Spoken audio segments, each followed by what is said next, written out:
Clerk, ready? You ready for the next meeting, clerk? Yes, sorry. Sorry, I wasn't. I think we can finish up this last one relatively quickly. So I'll call to order this meeting of special meeting of the Urbana City Council Committee of the Whole. Could we have a roll call, please? Councilmember Wu? Here. Councilmember Evans?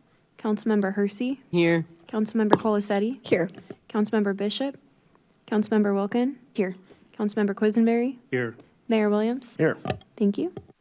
Thank you. We have no minutes from previous meetings. Are there any additions to the agenda? Seeing none. No known presentations. Do we have any public input tonight?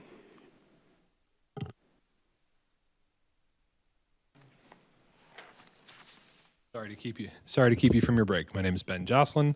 I'm a member of, or a citizen here in Urbana.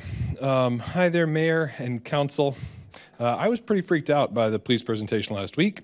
I think last week's presentation set a new precedent in the militarization of Urbana's free speech, and because the police department openly stated that they had the SWAT team on standby and talked about spending $15,000 of personnel money. I still want to know more about what that money exactly was spent for. Perhaps it's already been standard fare to pay the SWAT team or special weapons and tactics officers to be on hand for other protests in the past, like Black Lives Matter or other civil rights protests. But it's news to me and raised some pretty specific questions. The first is, how much money did Urbana pay to have SWAT team at the ready for the No Kings rally? Were they stationed in the county building or otherwise nearby? And do the council members believe that the call to bring in the SWAT team was appropriate for that event? I also want to know if the council believes that that is something that the people of Urbana want or think is appropriate. I am curious if there was a sniper team positioned on the roof of the county building for that protest. I emailed the deputy chief to ask if that was something that happened and have not yet received an answer. And then my third sort of set of questions regards why the deputy police chief presented a truncated version of Illinois State Statute 725 ILCS 167-15 Section 3, and why it was truncated the way that it was. The law actually reads, if a law enforcement agency possesses reasonable suspicion that under particular circumstances swift action is needed to prevent imminent harm to life, or to forestall an imminent escape of a suspect or the destruction of evidence. The use of a drone under this paragraph is limited to a period of time of 48 hours. Within 24 hours of the initiation of the use of the drone under this paragraph, the chief executive officer of the law enforcement agency must report in writing the use of the drone to the local state's attorney. When he presented the reason that they used the drone, the quote after it read that section of the law and had truncated it simply to reasonable suspicion to prevent harm. Reasonable suspicion to prevent harm is not a reasonable truncation of that law and does not meet my standard of accountability and openness that I really want to see from our police department. So I've got a version of these that I'm going to send to y'all, and I'm hoping that you'll have some answers for me because I'm pretty disappointed by the first presentation made by our new deputy police chief. Thank you very much. Thank you. Would anyone else like to provide public input this evening? Seeing none and no further email input that we're aware of. Okay, thank you. That concludes public input. No staff report. And last item is new business. We have first resolution number 2025-11-090R, resolution estimating the tax levy fiscal year 2025 to 2026 from HR Finance.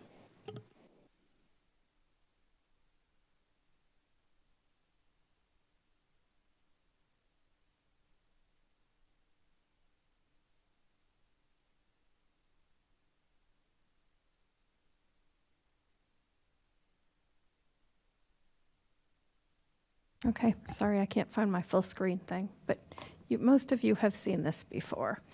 So time once again to do the tax levy, which is, as you know, an annual process. So we'll just start with a few basics as a refresher. First of all, in Illinois, properties are assessed at 1/3 of fair market value. That's the equalized assessed valuation. Then exemptions are applied, which reduce the taxing value. The most common exemption that we see is the $6,000 exemption for owner-occupied properties. And then the taxing value that's actually used to calculate the tax bill is the EAV less the exemption. So that's how, that's what your bill is actually based on. So as an example, a $150,000 home would be assessed at 1/3 of fair market value, or $50,000. If that home is owner occupied, the exemption reduces the taxing value to $44,000, and $44,000 is used to calculate the property tax bill. So another thing that's important to remember is that each taxing district levies their own taxes. So while we're doing this process, as you know, so is the township, so is the school district, the park district, all the other taxing bodies. The county calculates the total tax rate for a particular property by adding the tax rates for all of the individual taxing districts that are applicable to that property.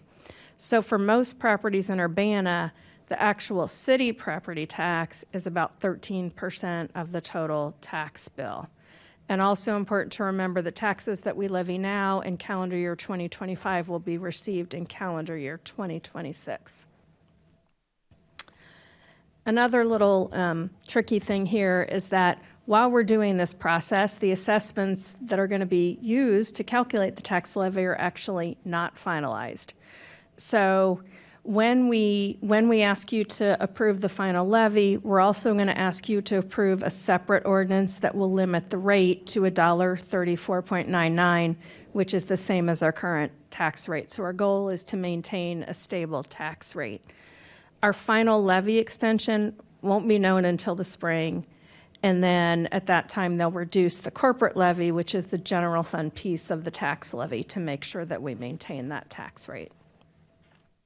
So just for information, here's what our 2024 property taxes in Urbana look like. And as you can see, the school district is more than half. Then we have all the other pieces. The next biggest piece there is the city, parks, and so on. And then the city's piece is broken out into several portions. We have police and fire pensions.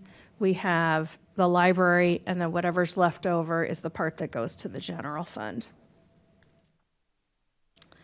Also, this is a pretty busy chart, but this shows all the major revenue sources in the general fund. There are a lot of revenue sources in the general fund.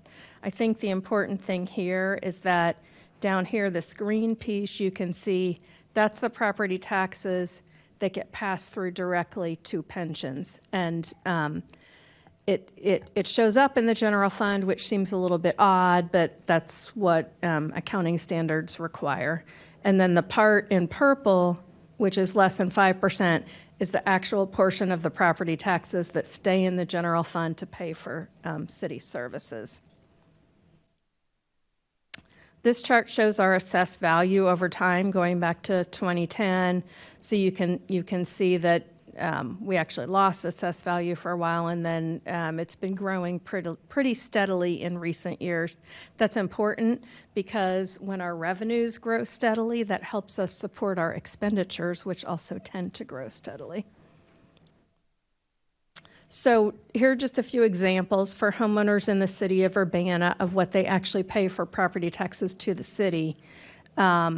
So even the most expensive example here, which would be a $250,000 home, the actual amount of property taxes paid to the city are just a little bit over $1,000 annually. So for this year, again, the mayor recommends maintaining the current tax rate, which is $1.34.99. Again, we levy taxes for 4 purposes: police pensions, firefighter pensions, library operations, and then you'll see something in the ordinance called corporate purposes, which you can just understand that to mean for the general fund to pay for city services. So pension funding, it's important to know that police and fire pensions are defined benefit plans, and those benefits are set by state statute. there are no options in terms of what the benefits are that we provide.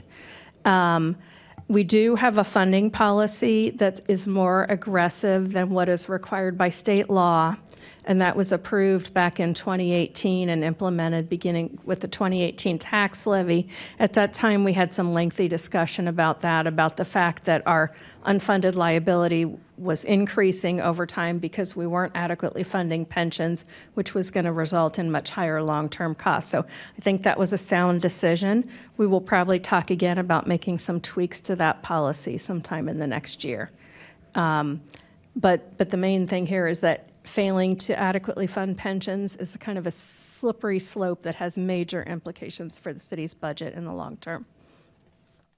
So for police and fire pensions, the recommended amount totals $4.4 million based on that funding policy, which would have us 100% funded over 20 years, so about 2037. That's an increase of about 11% from the last tax levy. The library is important, well, for a lot of reasons, because libraries are very important, but they're also very dependent on property tax revenue. It makes up the vast majority of the revenue that they receive. And the proposed levy for the library is about $4.9 million. That's based on the budget for the library, so this is basically what they need to sustain their budget. It's about a 13.3% increase, which seems very high, but what we need to remember is their budget, like our budget, is increasing consistently year over year. Not all of their other revenues are. So, for example, the library per capita grant is fairly stagnant. They get a share of personal property replacement tax revenue, which has actually been decreasing over time. And then the last part, again, is the corporate levy, the general fund portion. That's what gets adjusted to maintain a stable tax rate. And based on maintaining a stable tax rate, we expect that to decrease in the 2025 levy when the levy, well, at the time the levy is extended. And I should say we don't expect it. I think it's pretty certain that will decrease in the final levy. So this just shows levies over time and how the pieces break out. And you can see here in recent years, libraries growing, fairly modestly. Pensions back here where we were underfunding pensions got lower, but then started to grow before we adopted our new funding policy because of the increasing unfunded liability. And the corporate levy increased for several years, but this year, again, we expect it to decrease. Also important to remember, although it doesn't affect the tax levy, we issued debt in 2025 for the fire stations. And you also approved issuance of debt to repay the Hotel Royer development incentive. The reason it doesn't affect the tax levy is because we're going to fully abate those bonds. But when you issue general obligation debt, actually in that ordinance, the county clerk is directed to levy taxes for that. That's because it's backed by the city's full taxing authority, which makes it more attractive to investors. So you will see abatement ordinances for those bonds to tell the county clerk not to levy taxes for those, but still you're going to see them, and you're going to see them every year for as long as that debt is out there. So in order to complete the levy process, we're going to ask you to adopt the estimated levy next week, and then we will hold a public hearing on Monday, December 1st. We'll have the final tax levy on the agenda on December 8th. And that will include, again, the tax levy ordinance, the abatement of the corporate levy to maintain a stable tax rate, and the abatements for the bonds. That's it. I got nothing else. I can answer questions. Thank you. Any questions? I have one and maybe a half. Appreciate the presentations. It looks like overall we're expecting that the EAV is going up, increased by about 7% over last year. Library fund going up, pensions going up, corporate fund going down 6%, and that's before it might be further reduced by the time taxes actually come in. Is that right? Correct. And then I was just wondering, kind of bigger picture city financial question about the rationale for that of such a reduction in corporate funds of the general fund when our existing budget is very, very tight. So the reason is we're complying with our pension funding policy and we're supporting the library's budget. And this has always been the case that that's the part that has to be flexible in order to maintain a stable tax rate. So, if you think about the general fund budget, property tax is a relatively small piece and we have many other sources of revenue. We'll actually be taking a closer look at that in either December or January when we look at the financial forecast. But there are more options available in the general fund to support city services than there are for those other, for pensions in the library. Thank you. Any other questions or a motion? Is it the motion to put this on file? No. Sorry. Yeah, good question. Do we need to approve this next week at a special council meeting? Yeah, we're asking, yes, we have a special council meeting planned for next week, and we'll ask you to adopt the estimated levy. So you want a motion to move it to council? Okay. I will move resolution number 2025-11090R, resolution estimating the tax levy for fiscal year 2025-2026 onto the next city council agenda for approval. Second. Thank you. Moved by Mary Alice, seconded by James to move this to the next city council meeting. Any discussion? Okay, seeing none, all in favor, please say aye. Aye. Any opposed with nay? Thank you. Looks like that passes. Thank you very much, Elizabeth. Next item is council input and communication. Any input from the council tonight? Okay, seeing none with no further business, we are adjourned. Thank you. You got off easy, Grace.